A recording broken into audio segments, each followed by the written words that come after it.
नमस्कार दोस्तों, हमारी पाकशाला में आपका स्वागत है। भारतीय खान पान में अनेकों विविधताएं हैं। हर राज्य के अपने पारंपरिक भोजन हैं। खास बात यह है कि किसी भी राज्य की भौगोलिक परिस्थितियों और वहां के मौसम के मुताबिक इन देसी व्यंजनों का बड़ा महत्व है। हमारी पाकशाला में आज हम आपको हिमाचल प्रदेश के पारंपरिक, स्वादिष्ट और पौष्टिक भोजन के बारे में बताएंगे, जो न सिर्फ खाने में बेहद स्वादिष्ट हैं, बल्कि सेहतमंद भी हैं। पहाड़ों के बीच से गुजरती सड़क, दोनों तरफ चिनार और देवदार के ऊंचे पेड़, हरियाली और शुद्ध हवा। सोलन से निकलते ही मनलोग गांव तक हसीन वादियों के बीच कुदरत जन्नत का एहसास कराती है। रास्ते में एक से बढ़कर एक सुंदर और मनमोहक दृश्य देखकर मन प्रफुल्लित हो जाता है। हरी भरी पहाड़ियों से गुजरती ये संकरी सी सड़क मनलोग गांव पहुंचते ही खत्म हो जाती है।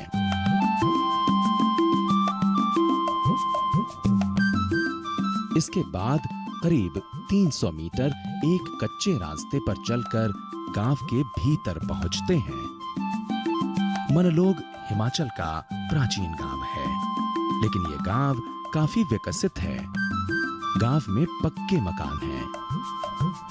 किसानों के पास दुधारू मवेशी भी हैं। सीढ़ी नुमा खेतों में ये किसान मेहनत से सब्जी, भाजी और अन्न की खेती करते हैं। अच्छी पैदावार भी लेते हैं और बढ़िया लाभ कमाते हैं। हम मैक्सिमम जो है मटर, टमाटर और शिमला मिर्च उगाते हैं, जिसको हम जैविक खेती द्वारा तैयार करते हैं। गोबर डालकर, डीकम्पोजर, कुलनापात जल इत्यादि से तैयार करते हैं, जो स्वास्थ्य के लिए ठीक रहता है और बीमारी कुछ नहीं होती उससे, और प्राकृतिक तौर पर वो स्वादिष्ट भी होता है।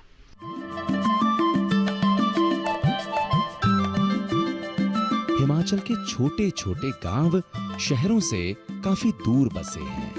पहाड़ों पर आवाजाही काफी मुश्किल होती है। इसीलिए ये मेहनतकश लोग अपनी जरूरतों के लिए बाजार पर ज्यादा निर्भर नहीं रहते। चाहे अनाज हो, सब्जियां हो या फिर मसाले, ये लोग ज्यादातर चीजें अपने खेतों में ही उगा लेते हैं और कुछ चीजें इन्हें पहाड़ों से ही वरदान के तौर पर मिल जाती हैं, जैसे कचनार। सर्दियां खत्म होने से पहले ही हिमाचल के पहाड़ सफेद रंगों से पट जाते हैं। पहाड़ों पर सफेद रंग के सुंदर फूल खिलते हैं। ये फूल न सिर्फ सुंदरता के प्रतीक हैं, बल्कि इन फूलों की कलियों का इस्तेमाल खाने में भी होता है। सर्दियों में हिमाचल के ज्यादातर किसान अपने खेतों में मटर उगाते हैं। इससे इनके घर का गुजारा भी चलता है और मटर को मंडियों में बेचकर ये लोग 4 पैसे भी कमा लेते हैं। मार्च के आखिर तक यहाँ खेतों में मटर रहती है।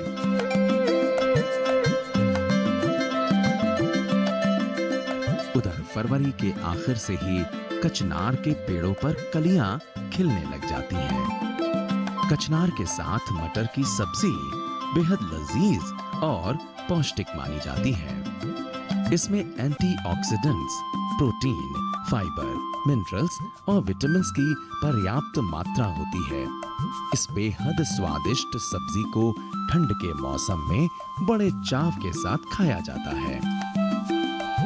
जैसा कि आप जानते हैं, हिमाचल में कांचनार के फूल और मटर की सब्जी बनती है, जो कि पौष्टिक होते हुए लजीज भी होती है। और इसमें एंटीऑक्सीडेंट्स, मिनरल्स, आयरन, फाइबर्स ये अच्छी मात्रा में पाए जाते हैं, जो कि शरीर के लिए काफ़ी अच्छे होते हैं। ये घर है मनलोग गांव की सरपंच मधु ठाकुर का। मधु ठाकुर एक संयुक्त परिवार में रहती हैं। घर में कई महिलाएं हैं। जब बाहर से मेहमान आते हैं तो परिवार की खुशियों में 4 चांद लग जाते हैं। मेहमान भी घर के लोगों के साथ काम काज में हाथ बटाते हैं। सब लोग एक साथ मिलकर खाना बनाते हैं। यूं तो हर घर के भीतर रसोई घर होता है, लेकिन जब ज्यादा पकवान बनाने हो, और खाना बनाने में ज्यादा लोग लगे हों तो ये लोग खुले आंगन या फिर क्यारी में किसी साफ जगह पर चूल्हा रख लेते हैं ताकि खुले में एक साथ मिलकर खाना बना सके। सब्जी के लिए खेत क्यारी से महिलाएं ताजा मटर चुनती हैं, एक साथ मिलकर उन्हें छीलती हैं। पेड़ों से कचनार की कच्ची कलियां तोड़कर लाई जाती हैं।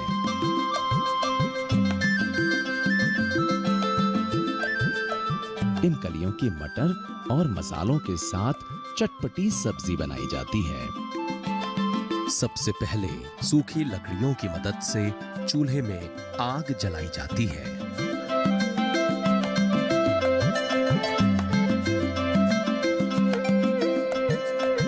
कढ़ाई को चूल्हे पर चढ़ाने से पहले उसकी तली पर राख मलकर कुछ देर के लिए सुखा दी जाती है ताकि चूल्हे की आग में कढ़ाई की तली काली ना पड़ जाए। इसके बाद कढ़ाई को चूल्हे पर चढ़ाकर इसमें सरसों का तेल डाला जाता है।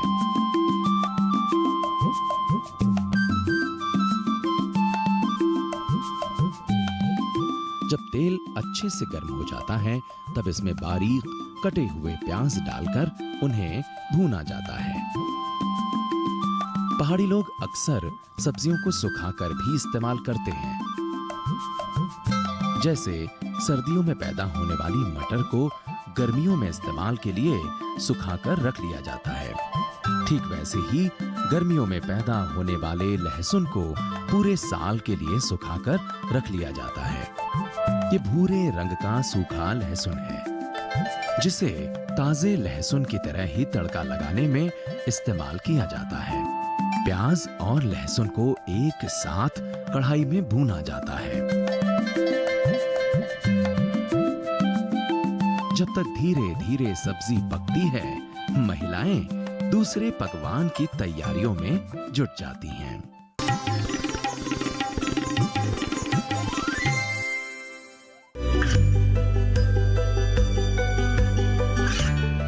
गांवों और पिछड़े क्षेत्रों में सरकारी योजनाओं की जानकारी पहुंचा।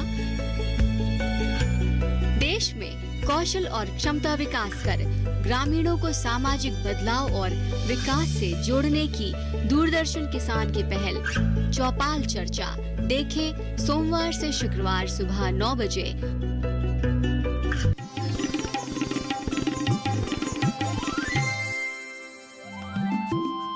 जब लहसुन प्याज अच्छे से भुन जाते हैं तब इसमें जीरा, धनिया, लाल मिर्च, हल्दी,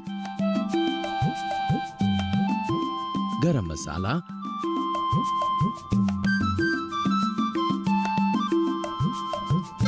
और नमक डालकर सारे मसालों को एक साथ भून लिया जाता है और फिर इसमें कचनार की कलियां और मटर डाल दिए जाते हैं।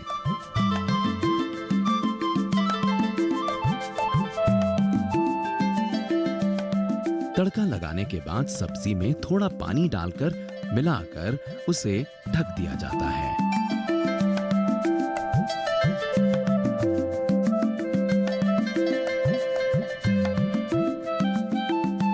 और हल्की आंच पर पकने के लिए इसे छोड़ दिया जाता है। जब तक धीरे धीरे सब्जी पकती है, महिलाएं दूसरे पकवान की तैयारियों में जुट जाती हैं। बीच बीच में प्लेट हटाकर सब्जी को चलाना पड़ता है ताकि सब्जी कढ़ाई में जले ना। जब सब्जी का पानी पूरी तरह सूख जाता है तब ये तैयार हो जाती है। फिर इसे चूल्हे से उतार लिया जाता है। जो पीछे है वो कचनार का पेड़ है, हमने उसमें से वो निकाले कचनार और फिर हमने सब्जी बनाई। मटर हमारे जो है वो खेत में ही होते हैं, इसलिए हमने वो भी निकाले। और हमारे कचनार बहुत ज़्यादा होते हैं, इसलिए हम इसकी सब्जी ज़्यादा बनाते हैं। भारतीय खान पान में मिष्ठान का महत्वपूर्ण स्थान है। बिना मीठे के पकवान अधूरा माना जाता है। हिमाचल में पहाड़ी लोग खास मौकों पर मिठाई के तौर पर पूड़े बनाते हैं। इसके लिए पहले गुड़ को बारीक टुकड़ों में काटा जाता है, फिर कुंडी सोटे में पीट लिया जाता है। फिर इसमें पानी डालकर इसे भिगो दिया जाता है। थोड़ी देर भीगने के बाद जब गुड़ नरम हो जाता है तब उसे पानी में हाथों से मीड़कर मीठा घोल तैयार करते हैं। इस मीठे घोल को शरबत भी कहते हैं। दूसरी तरफ एक परात में गेहूं का आटा छानकर मीठे शरबत को आटे में मिलाया जाता है। इस दौरान ध्यान देने वाली बात यह होती है कि आटा शरबत में अच्छी तरह से घुल सके, इसमें गांठें ना पड़ने पाएं। इसके लिए हाथों से आटे और शरबत को अच्छी तरह से मिलाया जाता है। फिर इसमें सौंफ डालकर इसकी अच्छे से घुटाई की जाती है। इन पूड़ों में आयरन, कार्बोहाइड्रेट और मिनरल्स तो होते ही हैं, साथ ही ये ऊर्जा यानी एनर्जी के भी अच्छे स्रोत हैं। इसके अलावा ये पूड़े पाचक भी होते हैं। पूड़े एक खास किस्म की चपटी कढ़ाई में बनते हैं। हिमाचली लोग आम भाषा में इस कढ़ाई को तई कहते हैं। इसकी तली एकदम समतल होती है। चूल्हे पर कढ़ाई गर्म होने के बाद इसमें गाय का शुद्ध घी डाल दिया जाता है।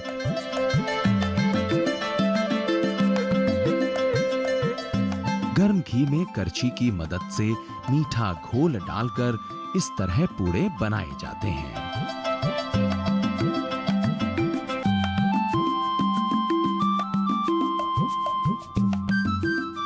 पूड़े बनाने के दौरान चूल्हे की दोनों तरफ दो महिलाएं बैठती हैं। एक महिला पूड़े बनाती है, उन्हें पलटती है, तो दूसरी महिला उन्हें निकालने और निचोड़ने का काम करती है। जब पूड़े दोनों तरफ से पककर भूरे रंग के हो जाते हैं, तब उन्हें झरने और पलटे की मदद से कढ़ाई से निकाल लिया जाता है। लकड़ी के बने ये दोनों औजार झरना और पलटा कहलाते हैं। झरने में बारीक छेद होते हैं, जबकि बिना छेद वाला पलटा होता है। पूड़े में अंदर भरे अतिरिक्त घी को निकालने के लिए झरने और पलटे का इस्तेमाल किया जाता है। 5 से 6 पूड़े एक साथ झरने पर रखकर उन्हें पलटे से दबाया जाता है। इससे पूड़े के अंदर भरा सारा घी निकलकर वापस कढ़ाई में चला जाता है। फिर पूड़े को एक थाली में रख दिया जाता है। यहाँ थाली को हल्का टेढ़ा करके रखा जाता है ताकि पूड़े के भीतर भरा घी अच्छे से निकलकर थाली में जमा हो सके। जैसे जैसे पूड़े बनकर तैयार होते जाते हैं, उन्हें एक बर्तन में कागज के अंदर लपेटकर रख लिया जाता है। गर्मा गर्म और नर्म पूड़ों के अंदर सौंधी सौंधी सौंफ की खुशबू इनके स्वाद में 4 चांद लगा देती है। अब बारी आती है पटांडे की। पटांडे शुभ मौकों पर बनाए जाते हैं, जैसे किसी खास तीज त्योहार पर या फिर घर में किसी खास मेहमान के आने पर। हमारे देश में तो मेहमान का घर आना किसी त्योहार से कम नहीं माना जाता। पटांडे बनाने का तरीका बेहद अलग है, लेकिन काफी सरल भी है, बशर्ते जरूरी बातों का ध्यान रखा जाए। सबसे पहले आटे में पानी मिलाकर महीन आटा तैयार किया जाता है। ये काफी बारीक होता है, घोल की तरह बारीक भी नहीं और रोटी के आटे जैसा स्थिर भी नहीं। ये काफी हद तक लही जैसा होता है, पतला लेकिन हल्का गाढ़ा। पटांडे बनाने के लिए एक अलग तवे का इस्तेमाल किया जाता है। ये तवा ऊपर से गोल और नीचे से गहराई नुमा होता है। चूल्हे पर तवा चढ़ाने पर ऐसा लगता है मानो तवे को उल्टा रख दिया हो, लेकिन इस तवे की खासियत है कि ऊपर से ये एकदम चिकना होता है। पटांडे बनाने से पहले तवे पर एक कपड़े की मदद से मामूली सा तेल लगाया जाता है। तैयार किए गए आटे को हाथों से उछालकर लोई बनाई जाती है। और उसे गर्म तवे के बीचों बीच रखकर हाथों से यूं गोल गोल घुमाकर पटांडे बनाए जाते हैं। गर्म तवे पर आटे का पतला घोल लगते ही ये पपड़ी की तरह सूख जाता है और आसानी से उतर जाता है। पटांडे को एक तरफ से ही पकाया जाता है। दिखने में तो ये पापड़ जैसा ही लगता है, लेकिन इनकी खास बात ये है कि ये एक तरफ से सख्त तो दूसरी तरफ से नरम होते हैं। हिमाचल के ये पारंपरिक पटांडे विटामिन बी, कार्बोहाइड्रेट, फाइबर और मिनरल से भरपूर होते हैं। इसके अलावा पटांडे पाचक भी खूब होते हैं। दो पटांडों को एक साथ मिलाकर इस तरह डलिये में सजाया जाता है। पटांडे में ना तो नमक है और ना ही मीठा, फिर भी ये खाने में बेहद स्वाद लगते हैं। कैसे, ये आपको आगे बताएंगे। कुछ ही मिनटों के भीतर ये कटोरियों में भरा घोल पूरी तरह सूख जाता है और अस्क्लू बनकर तैयार हो जाते हैं।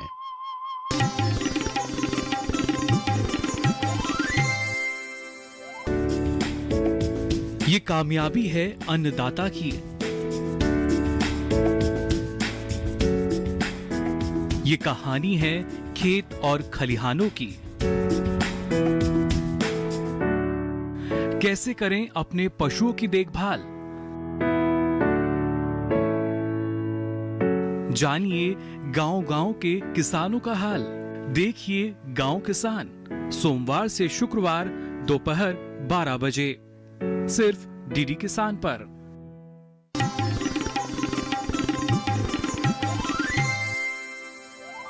पारंपरिक हिमाचली खाने में कई चीजें शामिल होती हैं।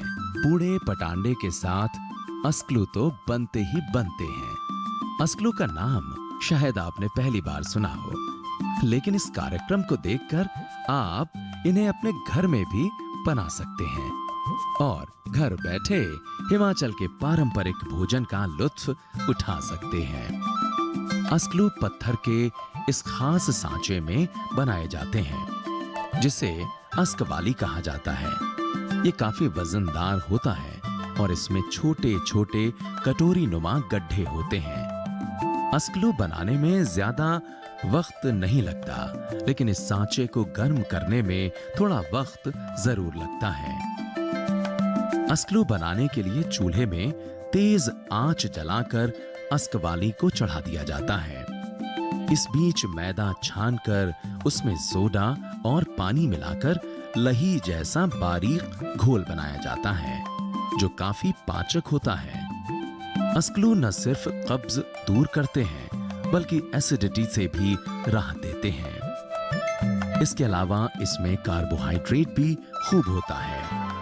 भारत के ज्यादातर पारंपरिक व्यंजन स्वाद के साथ साथ सेहत को ध्यान में रखकर ही बनाए गए हैं। ये परंपरा हमारे बचपन से अब तक हम जो देख रहे हैं ना, तो ये रीति रिवाज चली हुई है। तो ये जो आज खाना बनाया था इन्होंने, तो अस्क्लू बनाए हुए थे इन्होंने, तो उसमें सोडा डलता है हमारे, तो वो पेट के लिए, हाजमे के लिए ठीक होता है। चटनी बनाई हुई थी पुदीने की, तो उस पुदीने की चटनी वो भी पेट के लिए, अपने स्वास्थ्य के लिए ठीक रहती है। अस्कवाली अच्छी तरह गर्म हो गई है। इसमें बने सांचों में कपड़े की मदद से हल्का तेल लगाया जाता है ताकि मैदे का घोल इसमें चिपकने ना पाए। फिर इस खास तरीके से तार बनाते हुए इन छोटी छोटी कटोरियों में मैदे का घोल भर दिया जाता है।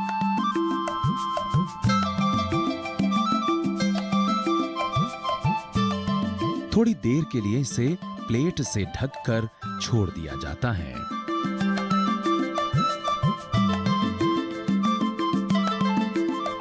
अस्क्लू बनाने में ज्यादा वक्त नहीं लगता।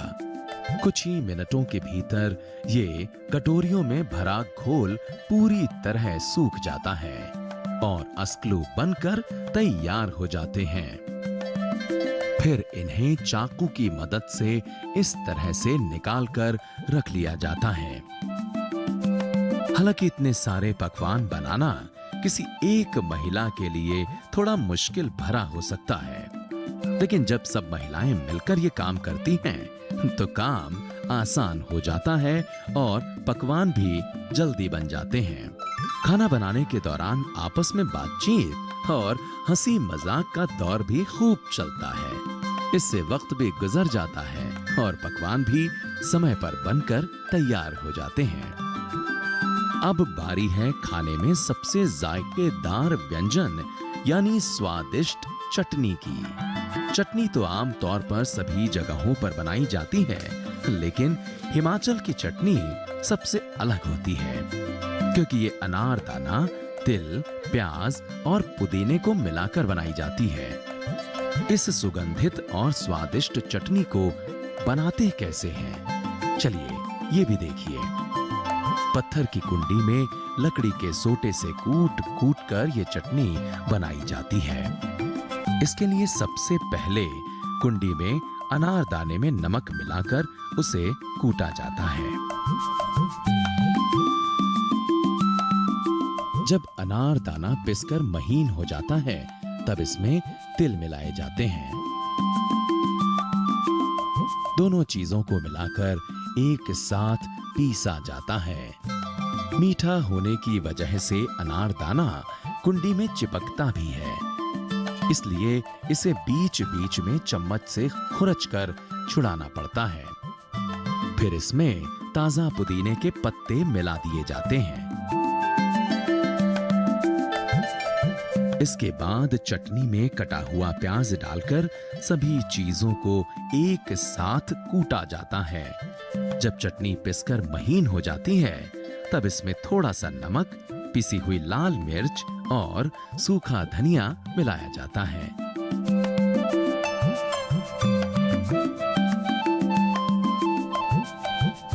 अब ये चटनी तकरीबन बनकर तैयार हो चुकी है।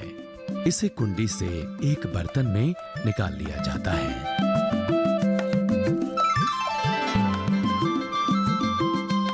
फिर इसमें छाछ या दही मिलाई जाती है ताकि चटनी में थोड़ा खट्टापन आ सके। ये सब चीजें मिलाने के बाद तब कहीं जाकर हिमाचल की शुद्ध देसी चटनी बनकर तैयार हो जाती है। ये पारंपरिक हिमाचली चटनी सोडियम और पोटेशियम की अच्छी स्रोत है, जो शरीर के पाचक रस को बढ़ाती है। इससे भूख भी खुलती है और रोग प्रतिरोधक क्षमता भी बढ़ती है। चटनी में तिल होने की वजह से इसमें अच्छी मात्रा में कैल्शियम भी पाया जाता है, जो हड्डियों को मजबूत करता है। सारा खाना बनकर तैयार है। जमीन पर एक चादर बिछाकर मेहमानों के साथ घर की महिलाएं, पुरुष और बच्चे सब बैठ जाते हैं, क्योंकि एक साथ मिलकर खाने का मजा अलग ही है। थाली में कचनार की सब्जी के साथ पूड़े, पटांडे, अस्कलू को घी शक्कर के साथ परोसा जाता है। पटांडे और अस्कलू स्वाद में फीके होते हैं, लेकिन इन्हें घी शक्कर के साथ मिलाकर खाया जाता है। पूड़े स्वाद में मीठे होते हैं। इन्हें अनारदाने की खट्टी मीठी चटनी से खाने का मजा ही अलग है। मेहमान और परिवार के लोग सब एक साथ मिलकर खाना खाते हैं, हंसी मजाक करते हैं, एक दूसरे से अपने दुख सुख बांटते हैं और फिर लोकगीत गाकर अपनी खुशी का इजहार करते हैं।